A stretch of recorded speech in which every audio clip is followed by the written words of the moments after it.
Hey, Craig, let's get into some coffee talk. Hey, I love it. I love doing some coffee talk. Well, talk about what? Dogs, daughters, whatever. It's coffee talk. Coffee talk. Well, hello, Mr. Jason. Is this Janglin' Jason? This is Janglin' Jason's juxtaposition. Good morning, Mr. Craig. Well, good morning. I got something for you. It was a fun day. Mm-hmm. I love it when we get to do some meetings and stuff. That was good. Yeah, talked We were about rocking. some leads. Yep. So, and we've been talking a lot about leading our teams. And we've been talking about the sales process and all this other stuff. I got something for you. And this is generally related to outbound sales, but it also can be related to our staff and everything else, right? Customers or staff, or because I believe that's a sale too. One customer. Yeah, customers don't buy when they understand you. That's what we all think, right? You got to When explain everything. Yeah, like I got to explain. That's what we always think in sales. When they understand me, they'll want to buy. Yeah. But they buy when they feel understood. Ooh, look how you flipped it around. Because that's the problem, right? They're in a different position. There's no way. I hate it when a salesperson tries to tell me all the benefits and all this great stuff about the thing, and they don't ask me anything about family. They have no idea. And they're telling me these great things that could happen. It's like, dude, I got 4 kids. I'm not doing any of that stuff. Right. So But they're they come almost out- unselling me on it. Hey, Mr. Jason, this Ferrari, it goes really fast. All the chicks are going to come running. And, this thing is awesome. Yeah. And you're like, but I don't want that. It's like the pen thing from The Wolf of Wall Street. The And he Wall goes, Street. well, do you need a pen? He's like, no. He's like, well, then he used some language at that point Bad language. and then passes him up. Yeah, bad language. Yeah. But it's so true. Like, you can't expect people to meet you where you're at ever, ever, ever. That's such a wrong expectation. It's always, you got to meet other people where they're at. And if you can truly do that, you're much better at communication. Yeah. Much better sales and everything else. But I guess it's all communication in general, right? Yeah. Well, I think best of the best producers that have that quote unquote natural ability have that empathy and have, I guess it's maybe they can sense the energy or they're able to connect. I just wanted to say that to really get you. I'm feeling it, Mr. Craig. Oh, there you go. No, but they're sympathetic. They can key in on people's emotions, and that's where you really connect. When you connect with the prospect on an emotional level, because all buying decisions are emotionally based, right? Unless it's you're dealing with an engineer, then they just want to read everything. But for the most part, you buy with emotion and you justify with logic. Right? Who said that? Mr. Jason did. Put it up on the Instagrams. Okay, grams it. I mean, it's crazy though how much we do. Like, dude, you can use that even at home with your wife, right? Wow. They don't. That changes a lot. What's the good thing to use? Your wife doesn't agree with you when they understand you. Your wife agrees with you when they feel understood. True. Maybe not agree, but will buy into whatever you're talking about or whatever. I don't know. That's a bad example. Well, yeah, She's never going to buy in anything that I'm saying. Right. I could come with the whole platter full of gold and then say, gold? I don't like gold. Just kidding. Maybe it's just everybody wants to feel understood. I guarantee that conversation comes up with relationships, right? With your wife. Sure. I know it does with mine. Yeah.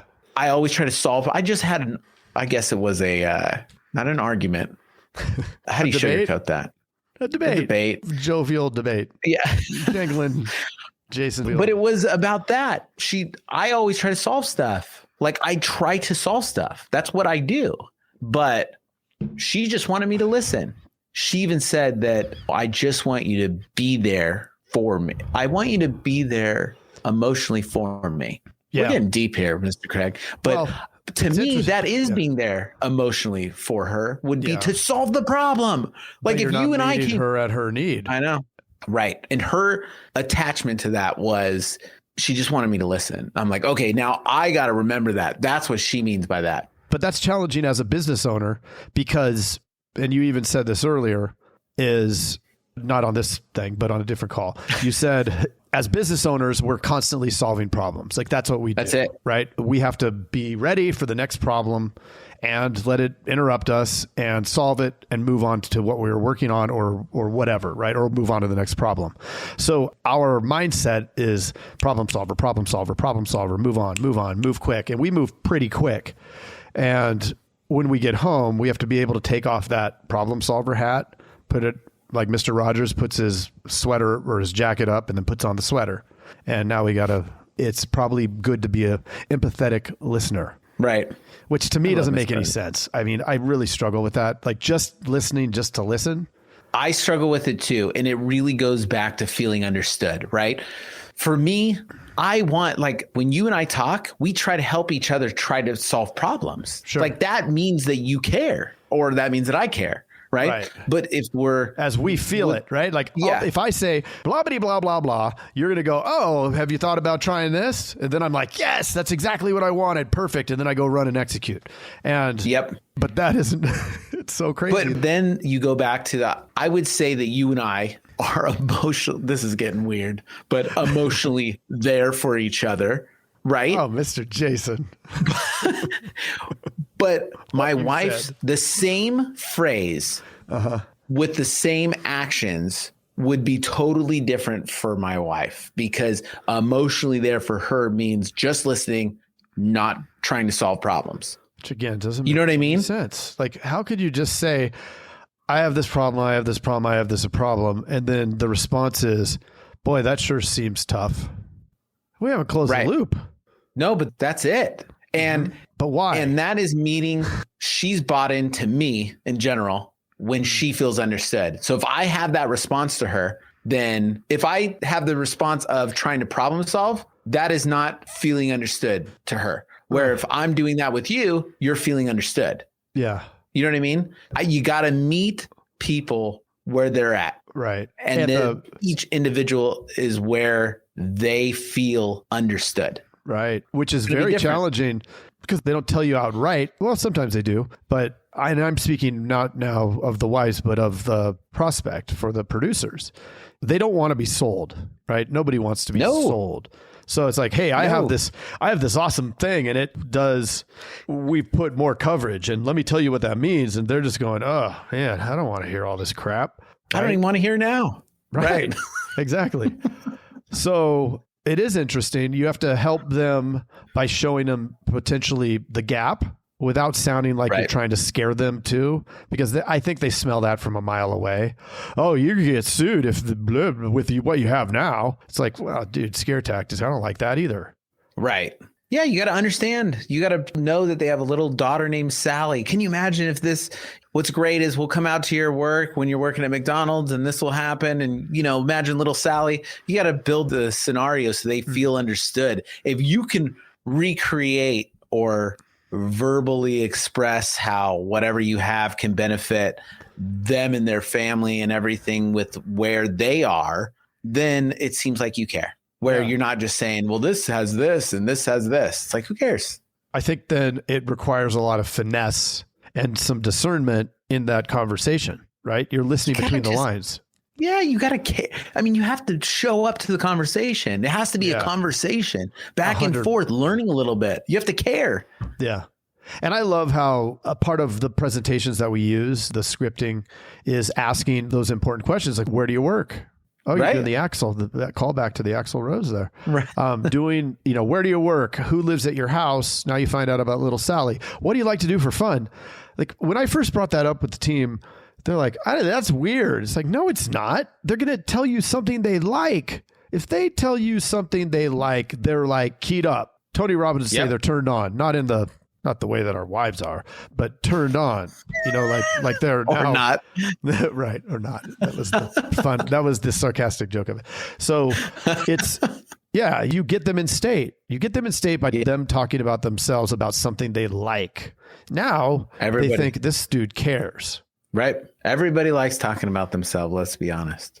Yeah. Well, boom, Mr. Craig. Boom. Jason, that got deep. Juxtaposition. That did get deep. Now you know about our wives. Deep in the woods, and then you have a similar experience. No. And here's the other thing. Almost everything in life is the same, right? I mean, it's like we all share very similar experiences. None of this is rocket science. Yeah. So if we can share each other's similar experiences, we feel connected to each and one another. You know what I mean? And that's what sells. Yeah. Boom. Customers don't buy when they understand you. They buy when they feel understood. I feel like you understood me in this conversation, Mr. Craig. Yeah. That sounds really challenging, but I want to support you through that. Perfect. And that's a coffee talk. Yeah, coffee talk. Hey, Jason. Yes, Mr. Craig. That was another awesome episode, wasn't it? Mm-hmm. Well, if people want to get a little bit more action and learn how to write 100,000 in premium off of even the worst internet leads, where could they go? They can go to live.teledudes.com. Ooh, that sounds exciting. Are we going to be there? Yes, it's a weekly call that we're doing right now it's live, and it will show you the process. The entire process is super awesome. I love it. Let's do it. Let's do it. Sign up right now, live.teledudes.com. Live.teledudes.com. That's live.teledudes.com. Hey, Craig, there's a new community that we are starting that I cannot wait to tell everybody about. It is our live texting community where you and I are going to answer people's questions and give them free content, right? Are you kidding me? We get to talk to them? Yeah, which is awesome, but they have to opt in. They have to text us at 520-214-2219. That's 520-214-2219. Nice. Craig, are you going to respond to these texts? I'm going to respond to them for sure. Live. I'm into it too. It's going to be awesome. And it's going to be our new texting community where we're going to get back to everybody that we can and drop some crazy content, free content, and free the calculator that you just came up with. That's right. The calling calculator, sales material. I mean, everything for insurance agents. This is it. It's the best texting community out there for insurance agents. Well, what the heck is that number again? I can't remember it. It's 520-214-2219. That's 520-214-2219. I love it. I'm going to text it right now. 520-214-2219. All right. I'll see you later, Mr. Jason. Bye, Mr. Craig. Wait, do they even listen to this on the radio anymore? I love it. I love it. Nice. All right.